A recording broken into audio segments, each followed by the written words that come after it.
드리게 되는데요. 축복합니다. 또 말씀 가운데에 우리가 깨어서 또 주의 말씀을 듣는 귀한 시간 되기를 소망합니다. 오늘 말씀은 지속적인 승리의 비결이라는 제목으로 말씀을 나누도록 하겠습니다. 제가 군복무하고 있을 때의 일입니다. 저는 경기도 포천에 있는 모 군단에 소속되어 군종 참모님을 모시는 운전병이었습니다. 군대는 아시다시피 계급으로 조직되어 상하 명령으로 움직이는 조직입니다. 제가 모신 군종 참모님은 중령이셨습니다. 이렇게 말하기는 그렇지만 군단에서 제일 높으신 분이 우리 군단에서 3스타입니다. 쉽게 말하면 별 3개를 가지고 계신 분이십니다. 그래서 가장 높으신 분이신데 그와 같은 3스타와 같은 대우를 받으시는 분이 아마 군종 참모님이라고 말씀드려도 부족하지 않을 것입니다. 3스타이신 군단장님은 사실 군단에서 제일 높으신 분이시기에 모든 군대의 통솔 권한을 갖고 계십니다. 누구도 함부로 그분에게 말을 건네지 못하는 위치에 계신다고 보면 됩니다. 그러나 군단장님도 유일하게 군종 참모님에게만은 함부로 하지 못하고 공손하신 모습을 저는 곁에서 보았습니다. 그리고 저는 다른 부대들을 방문하거나 하면 출입문인 위병소에서 등에서 보초를 서는 헌병대의 검문 과정을 거쳐야 하는데, 저는 군종 참모님을 모시고 가면 특별히 신분 등을 확인하지 않고도 바로 그 위병소를 통과하게 되는 것을 저는 경험하였습니다. 왜일까요? 저는 하찮은 알아주지도 않는 병사임에도 불구하고 군단의 군종 참모님을 모셨다는 이유로 그 신분이 보장받고 어딜 가나 대우를 받게 되는 것을 저는 경험하게 되었습니다. 마찬가지로 우리가 마지막 날 예수님을 만나게 될 것입니다. 예수님은 아버지 집까지 우리를 안내하시려고 우리를 기다리십니다. 우리가 주님과 함께 동행하면 천국으로 가는 곳마다 보초를 서는 천사들 앞에서 그들이 말할 것입니다. 아, 예수님과 같이 오셨습니까? 어서 속히 들어오십시오. 이렇게 순적하게 우리는 통과하게 될 것입니다. 그리하여 하나님 앞에 영광스럽게 서게 될 것이라고 믿습니다. 그렇습니다. 우리들이 나그네 인생길을 걸어서 천국까지 가는 동안 우리가 살아가는 이 세상에서 곳곳마다 내가 해결할 수 없는 여리고성과 또 지금 일어나는 코로나 바이러스와 같은 우리는 알 수 없는 문제에 부딪히게 될 것입니다. 그러나 아무리 강한 대적들이라도 주님과 함께라면 능히 물리치는 기적의 역사가 일어날 줄로 믿습니다. 본문 14장에는 아브라함이 소돔 땅에 사는 조카 롯과 그의 가족들이 그돌라오멜 군대에 의해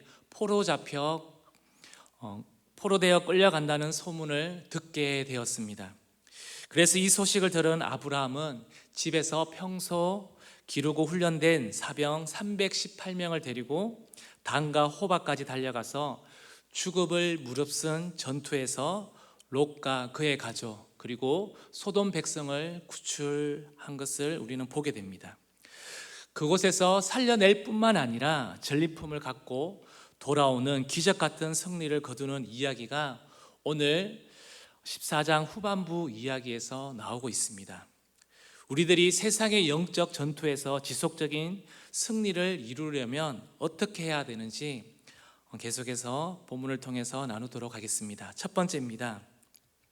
아브라함은 영적인 것에 우선권을 두었습니다.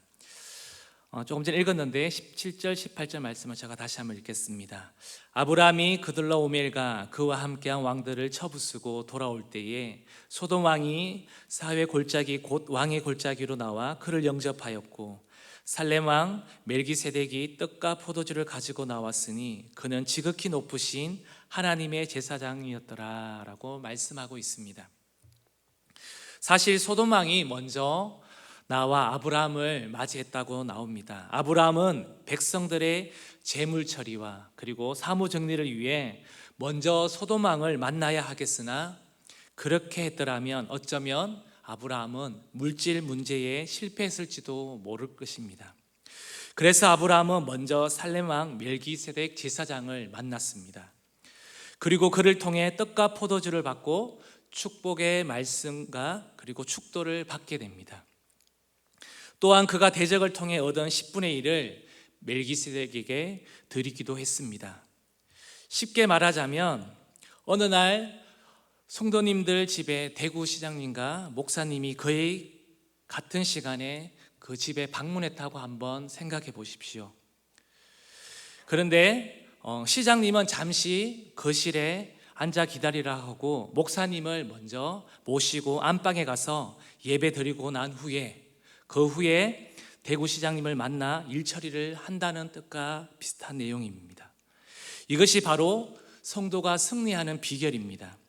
누굴 만나든 무엇을 하든 우선거를 영적인 일에 먼저 가치를 두고 선택하는 자에게 하나님께서는 지속적인 승리를 주신다는 것입니다.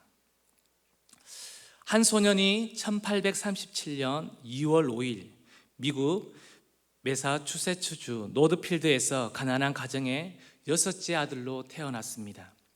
아버지 더위는 가난한 벽돌공이었습니다. 하루는 아버지가 공사장에서 일하다가 사고를 당해서 10명의 가족을 남기고 사망을 했습니다. 소년은 초등학교를 겨우 졸업하고 17살의 나이로 보스턴의 구두방에 취직을 하였습니다. 그때 소년의 어머니는 그 소년에게 말을 하였습니다. 내가 무슨 일을 하든지 교회 학교와 주일 예배를 절대 빠지지 말라고 했고 또 소년은 어머니와 약속을 했습니다. 그는 그날부터 낮에는 일하고 밤에는 거리에 나가서 전도를 하기 시작했습니다. 그는 일생 동안 지킬 약속을 하나님과 하게 됩니다. 그는 어머니의 약속을 인생의 좌우명으로 삼고 그는 일생 동안 행동했습니다. 그 아이의 중심에는 항상 하나님의 일을 가장 먼저 하고 내 일은 나중에 한다는 이 신념을 가지고 살았습니다.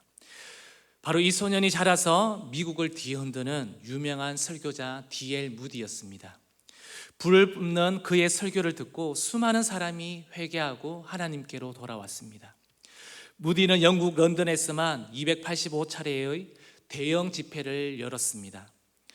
하나님은 하나님의 영적인 일에 우선권을 두는 소년을 마침내 미국 역사의 거대한 영적 거장으로 들어 움직이게 쓰게 하셨다는 것입니다. 그런즉 너희는 먼저 그의 나라와 그 의를 구하라. 그리하면 이 모든 것을 너희에게 더하시리라. 마찬가지로 마태복음 6장 33절의 말씀처럼 우리가 우리의 삶의 우선권을 영적인 것에 하나님의 영광을 위한 일에 실천할 때에 나머지 모든 것은 하나님께서 일하시며 동행하신다는 것입니다. 그럴 때 우리는 지속적인 승리의 삶을 살아갈 수 있다는 것입니다. 두 번째입니다. 지속적 승리의 비결은 하나님을 방패로 삼는 것입니다. 제일 마지막에 읽었던 15장 1절 말씀입니다. 이후에 여호와의 말씀이 환상 중에 아브라함에게 임하여 이르시되 아브라함아 두려워 말라. 나는 내 방패요 너의 지극히 큰 상급이니라. 아브라함에게 말씀하신 때는 그가 내 왕을 정복하고 승리를 거둔 후의 이야기입니다. 그가 악한 자들의 거만한 도전을 승리로 이끌었으나 패배를 당한 왕들이 다시 재무장하여 보복하지 않을까 하는 두려움을 그는 경험한 것입니다. 비겁한 사람은 위험 앞에서 두려워하나 용사는 위험이 지나간 다음에 두려워하는 것을 우리는 성경에서 많은 인물을 통해서 보게 됩니다. 하나님을 바라보고 용기 있게 달려가 롯과 그의 가족을 구했으나 이제 주위를 둘러보고 자신을 보니 마음속에 염려와 두려움이 몰려오기 시작한 것입니다. 지금 아브라함은 승리 후 영적 침체에 빠져 있는 순간입니다. 하나님을 바라보던 눈이 다시 자신의 초라한 모습과 환경을 바라보게 되었다는 것입니다. 두려움과 염려가 몰려왔을 때 그때 하나님의 말씀이 있었습니다. 아브라함아 두려워 말라, 나는 너의 방패니라 라고 말씀하십니다.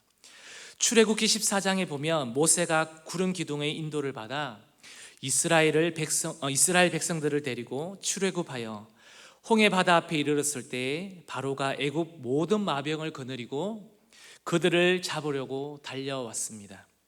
그때 두려웠던 이스라엘 백성 앞에서 모세는 자신의 손에 든 지팡이를 바다 위로 내밀었습니다. 그때 동풍이 불어 바다가 밤새도록 갈라지는데 문제는 달려오는 애굽의 바로 왕의 마병들이었습니다. 출애굽기 14장 19절 말씀입니다. 이스라엘 진 앞에 가던 하나님의 사자가 그들의 뒤로 옮겨가매 구름 기둥도 앞에서 그 뒤로 옮겨 하나님의 방패가 되어 바로 왕의 군대가 아무리 밤새 달려도 이스라엘 백성을 가까이 할 수 없었다고 말씀하고 있습니다. 이어서 20절 말씀에 이렇게 말합니다. 애굽 진과 이스라엘 진 사이에 이르러 서니 저쪽에는 구름과 흑암이 있고 이쪽에는 밤이 밝음으로 밤새도록 저쪽이 이쪽에 가까이 못하였더라. 모세가 기도의 손을 들 때 바로의 군대는 밤새도록 흑암 속에서 달려도 제자리 걸음을 했다는 것입니다. 홍해 바다는 갈라져 이스라엘 백성은 한 명도 다치지 않고 다 구원받는 기적의 역사가 일어났다는 것입니다. 그렇습니다. 믿음의 성도님들이 모든 일에 하나님을 의지하고 먼저 믿음으로 행할 때 모든 대적을 하나님께서 막아주신다는 것입니다. 하나님께서는 우리의 방패가 되십니다. 하나님은 우리의 요새요, 산성이요, 피난처이신 줄을 우리는 믿으시기를 바랍니다. 하나님을 믿는 성도, 하나님을 방패로 여기고 하나님을 의지하는 사람에게는 하나님께서 그 사람들과 함께 하신다는 것입니다. 그 삶의 우선순위가 분명한 사람은 어떠한 어려움과 위기 속에서도 흔들리지 않는다는 것입니다. 결코 재앙이 그 사람을 피해갈 것입니다. 왜요? 하나님께서 그 사람을 붙들고 있기 때문에 그렇습니다. 행여나 살아가는 삶에 있어 우리 앞에서도 보았듯이 전쟁을 승리한 후에 아브라함처럼 두려움에 빠져 있는 신앙의 굴곡이 우리들에게도 있을 수 있습니다.